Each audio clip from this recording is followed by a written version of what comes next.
Could you maybe discuss a little bit about yourself and the research that you conduct in your lab at URI?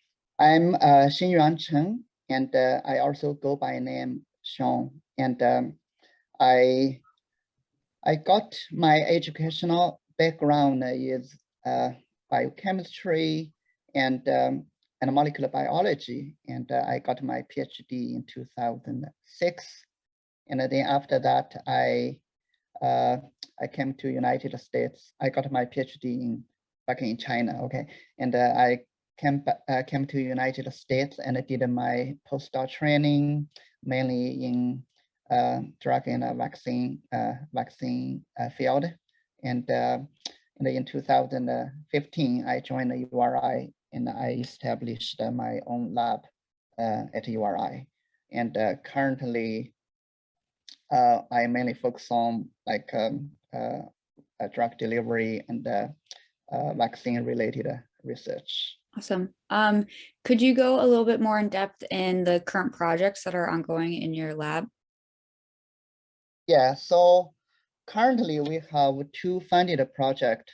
And the first one is to develop a physical radiofrequency adjuvant. And the second one is to develop a virus-like particle-based universal influenza vaccine.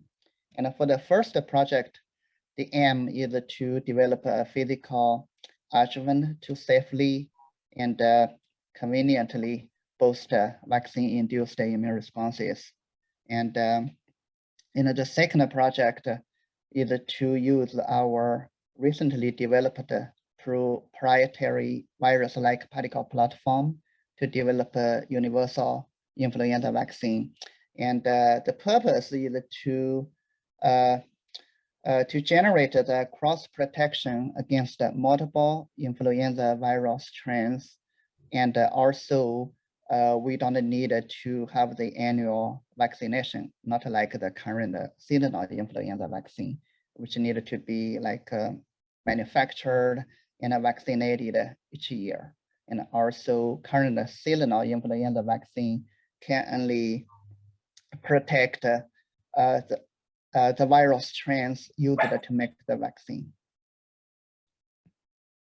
That sounds really interesting. Can you talk about some of the techniques that are used for each of those projects? I also wanted to add, there is another project we are doing in my lab. So that is a laser-based drug and a vaccine delivery project. Okay, so for this project, we use laser to generate tiny skin channels in the skin surface to facilitate the transdermal drug and a vaccine delivery. And specifically, we focus on direct powder drug and a vaccine delivery. Okay, which means that we use the laser to generate the channel, and then we topically apply the powder drug and a vaccine coated patches to deliver drugs and vaccines into the skin. And for the laser drug delivery, our purpose is to achieve high dose, week-long sustained drug release to address, to improve the patient compliance and reduce the dose frequency. And for the laser vaccine delivery project, our purpose is to develop a laser system which has inherent adjuvant effects. So we will be able to achieve better immune responses as compared to the current needle-based injection delivery. And on the other hand, we don't need to do the needle injection. So potentially for laser delivery project, we wanted to develop some needle-free vaccination technology, which can induce better immune responses than current needle-based injection delivery. So overall, there are two funded projects and one drug and a vaccine delivery project in my lab. So you mentioned needle-free adjuvant type of research. Is there any other maybe goals for your lab that you have for the near future? Oh yeah, I think currently we we developed some prototype platform. For example, for the virus-like particle universal vaccine, right? We already developed the vaccine, and currently we are testing in the small animal models. So for that project, we will move to test in the big animal models, such as pigs. Okay, and after testing in small mice and pigs, and then we will potentially find interesting maybe companies to collaborate and trying to further develop the virus-like particle-based universal influenza vaccine further. Hopefully one day we can it can be approved and used in humans. And also for the radio frequency project, we have a device in hand, but I think we also need to develop potentially our own device, and then potentially get it patented, and then try to do further test in also big animal models and in humans. Yeah. So the short-term project is to conduct the preclinical studies for what we already developed, and also to further develop our own system, which one day may be used in humans. Yeah. That sounds really interesting. So besides animal studies, what other types of techniques do you use in your lab? Yeah.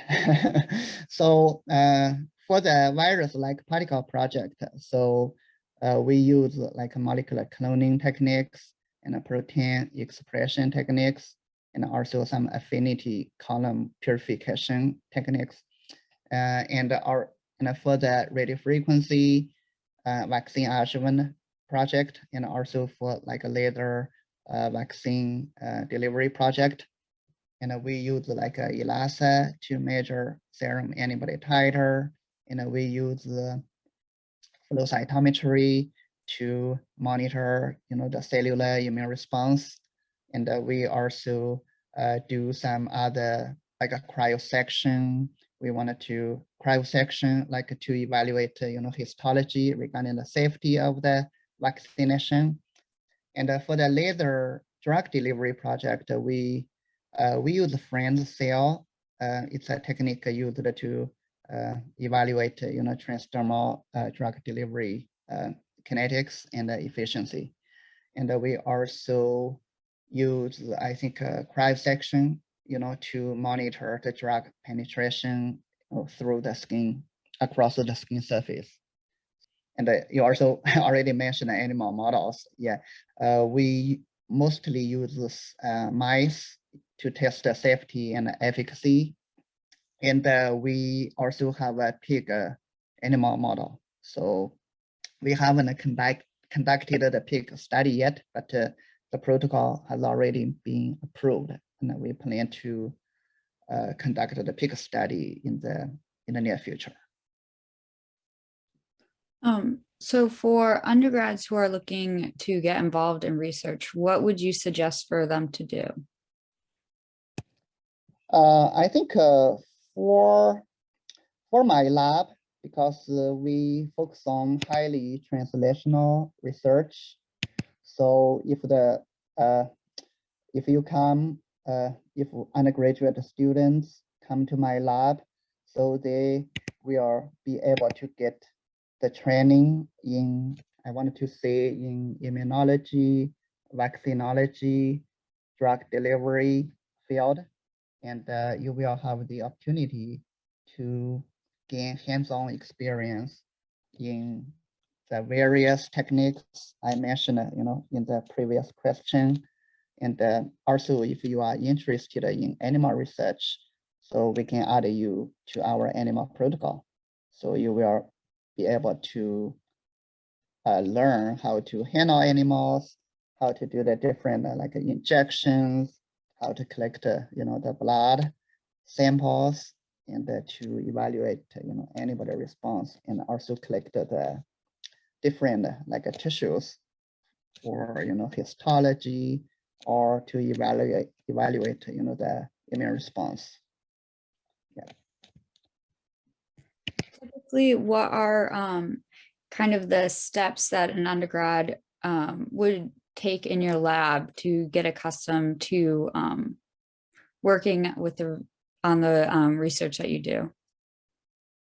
Yeah, so we know undergraduate students probably have no prior, research experience, especially lab research experience. So usually I will assign undergraduate students to maybe our graduate students or postdocs, so they can be shadowed from them and learn the different techniques, and we will take a step-by-step approach, maybe in the beginning. So you can maybe just watch, and then you can gradually to, maybe do some experiments together with my graduate students or postdocs. Okay, as you become more and more confident, so maybe you can work independently for one experiment, for the whole experiment, or some steps of the experiment. And also we have the weekly lab meeting, so which you can attend and learn the different knowledges and learn more details about our projects. So we can take a step-by-step approach to help you to learn the different techniques. And also, I think I can also arrange like in-person meeting, maybe whatever, weekly or bi-weekly, to help you to answer any questions you have, related to the work you are assigned to. And overall, why do you think it might be important for undergrads to get involved in research? I think lab research will give students opportunities to use what they learn in the classrooms to address, important questions, to answer important questions in real life. And I think students can also be exposed to the various opportunities and learn, such as like project design and data collection and data analysis, and also maybe problem solving. All these, I think, are really learned in the classrooms. So this is a good opportunity for students to get hands-on and be exposed to the various areas, which I think all this also I also wanted to mention. I think for undergraduate students, if the project goes well and you can make a significant contribution, you can be listed as a co-author when we write our scientific manuscript and when we publish our paper. So I think this together will help you to increase your competence in a job market.